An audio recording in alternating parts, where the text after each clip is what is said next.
Hey everybody, and welcome back to another movie review. I'm Chase Lee, and the movie I want to take a look at right now is Trolls World Tour. Now, this one comes from Universal and DreamWorks. It is directed by Walt Dorn and David P. Smith, and this one is the sequel to the 2016 mega hit Trolls. And, when I saw the first Trolls back in the day, I didn't really care for it, and I quite hated it. I just didn't like it whatsoever, but it was definitely like a discount Frozen.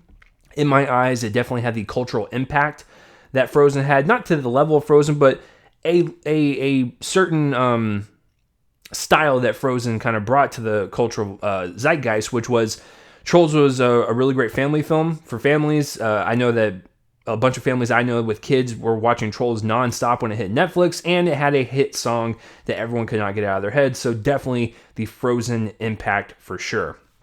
And like I said, I didn't really care for it. But the story for the sequel, though, is definitely different from the first one, which is a good thing. And the sequel goes as follows. Poppy and Branch. A little side note, when I saw the sequel for the first time last night, I didn't know who Poppy and Branch were, and I completely forgot about the characters' names, where they were, and as you can tell, the first one had a major impact on me. Poppy and Branch discover that they are but one of 6 different troll tribes scattered over 6 different lands devoted to 6 different types of music: funk, techno, classical, pop, and rock. I think there's a smudge on my phone, and let me move it. Oh, it says country. That might be a typo. It might be 5 different lands, but we'll just say that IMDb is correct in this instance. Country, I don't know what that is. Their world is about to get a whole lot bigger and a whole lot louder. A member of the hard rock royalty, Queen Barb, aided by her father, King Thrash, wants to destroy all kinds of music to let rock reign supreme. With the fate of the world at stake, Poppy and Branch, along with their friends, set out to visit all other lands to unify the trolls in harmony against Barb, who's looking to upstage them all. Now, I don't know about you, but upstaging anyone is just quite rude, and that plot right there for the villain is just, it's just nefarious. Why would you want to upstage anyone? That's just super rude. So, that is the plot to the sequel, and given the fact that I did not like the first one, I thought this one was fine. Yeah, I know, shocking, right? So, it kind of had like the Angry Birds effect for me, where I didn't really like the first one of that franchise, but I ended up enjoying the second one because it was just a goofy 90-minute-ish movie that had a bunch of jokes, flying all over the place. It was slapsticky. I like it for what it was. If someone were to recommend an Angry Birds 2 viewing party, I wouldn't say no, but I also wouldn't say yes. I would just accept it, and I wouldn't get mad. So that's where I was at with it. But in the time that I saw it in the theater, I enjoyed myself, and it wasn't as bad as I thought it was. It was definitely better than the first one. This one has the exact same effect. And I'm glad I got a chance to see this, because this is the first film to go directly to VOD from its original release date. While we're all in this quarantine situation in society, it was interesting to see a film just drop on VOD, and you can just rent it for $20. You can just watch it at home. So it was the first one to do that, because with like Invisible Man and The Hunt, they were in theaters for quite some time, and then they made the decision to put it on VOD for rental for $20. But this was just straight on VOD. It might be in one drive-in somewhere, but for the most part, it's on VOD. So I wanted to check it out, and I thought it was fine. And speaking of viewing it at home, I'm going to start with that. And what I found interesting, this film didn't feel theatrical whatsoever. That's not necessarily a bad thing. So maybe this whole VOD output model for this movie was probably the best thing for it.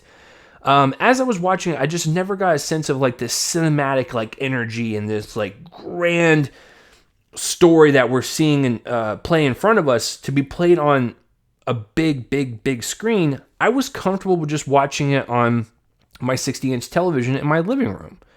So maybe this was the best situation for this movie, but it did not feel theatrical whatsoever. That's not going to really necessarily affect my grade for it, but it felt like an at-home movie. Not a bad thing though. So if you want to watch it, or if you got kids that want to watch it, give it a shot. I think you'll enjoy it. But back to the review of the movie. So with the overall story and the creativity behind it, the messaging behind it, I thought that's where the strongest points for this movie were. So let's start with the story. I thought the actual quest that Poppy and Branch went on to like go to different, the tribes, the troll tribes or whatever, interacting with different people, different environments. We as an audience got to see the creativity fly with the directors and just kind of go buck wild. And I actually really enjoyed that because when they're going to like classical island country, funk, techno, whatever, it gave the directors opportunity to give these tribes personality, flourishing with different colors, different textures, different styles of humor for the characters that are in these tribes. There was so much opportunity for these characters to go to these different places. They're on a quest, so it's not like they're being sidetracked or anything. This isn't. It doesn't take away from the story because this is the story. But it just there's more to it this time around than the first one, and more creativity for the eye. If you're an animator, you can kind of pick up on some of the stuff they did. If you're a kid watching this, I think you'll enjoy just going to these different environments, and maybe when you watch this movie, like you'll have a favorite place that you would like to go to, or maybe they might make a Trolls spinoff in this particular land. Who knows? But just provides more opportunity for the story to grow, the characters to grow, and the quest to be this epic grand scale thing. Because when they're going to these separate troll tribes, I felt like this was an epic story to tell. It makes sense. It didn't really feel like they sidetracked or anything. It felt like this grand old adventure that you follow these trolls on. I don't really necessarily like the trolls that we're following or the characters, but the story itself going from environment to environment, once again, opportunity for creativity in the animation, humor that you could implement, characters that you can interact with, and their different stories and their backstories and all that stuff. I like that. The quest was quite fun. The messaging for the kids is actually quite good. Towards the end, we get a sense that Queen Barb just wants rock to be all over the place. She doesn't want any diversity in music. She doesn't want classical, or she doesn't want funk, techno, none of that. She just wants rock to reign supreme because that's what she likes. And then her father, King Thrash, voiced by Ozzy Osbourne, by the way. He says like 5 words, so it's really not that big of a deal. But, he says a line to the akin of like, you don't want all of one thing. You want people to have different tastes in music. You want people to have different voices, different opinion. That's what makes nations great, is the diversity in people. Now, and of course, in this movie's case, it's the diversity in music taste, but it's definitely pointing out bigger societal things and stuff with diversity in nations and everything. I thought that messaging was quite good, because when kids are watching this and they're seeing Queen Barb doing this selfish thing of just wanting all rock, I'm sure some kids that like rock, they might be like, yeah, that's right, you should do that. And then when you get to the end and they start, to kind of preach their message a little bit, you can kind of sit back and go, yeah, you know what? We don't want all of one thing. We need a diverse group of voices to have different tastes in music, because that's what makes societies harmonious. It's different types everywhere of people, entertainment, just sports, you name it. That's what makes the human race so interesting, is that we're not all one thing. We're all different, and that is okay. That is what makes society great. And so, I don't know what I'm saying.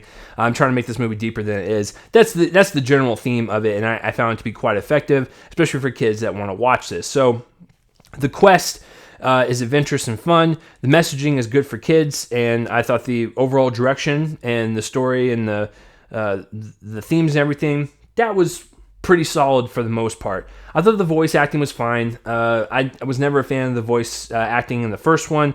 Not here, the second one. They're trying their best. Anna Kendrick and Justin Timberlake have good chemistry as Poppy and Branch. That's as far as I'll go with it. They have some other people that pop up, but I just... Yeah.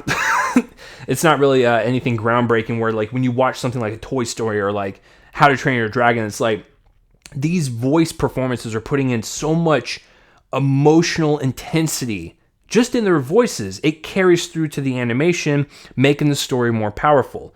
This is not the case. This is just one of those things to where they hire, people that can sing, people that have great voices, and they're just able to deliver their job as best as they can. It's not anything to write home about.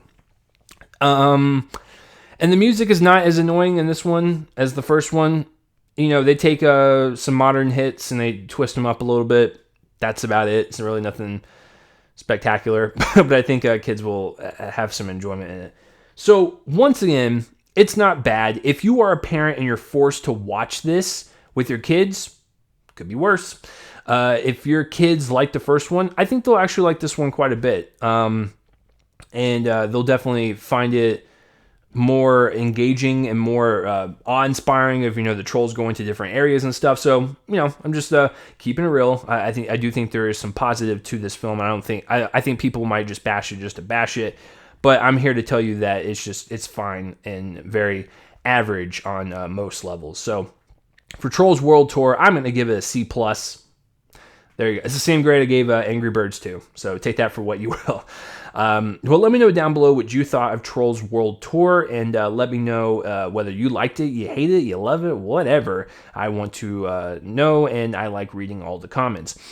Please like this YouTube video, subscribe to my channel so you can get up-to-dates on other reviews that I post. Subscribe to my podcast feed, Reel Me In: a Movie Podcast, on most streaming platforms for podcasts. There's a lot of great content over there that we're doing for people staying at home and everything, so we hope you enjoy that as well. But that will do it for this review, guys. I'm Chase Lee, and tune in next time for whatever I review next. I will see you guys later.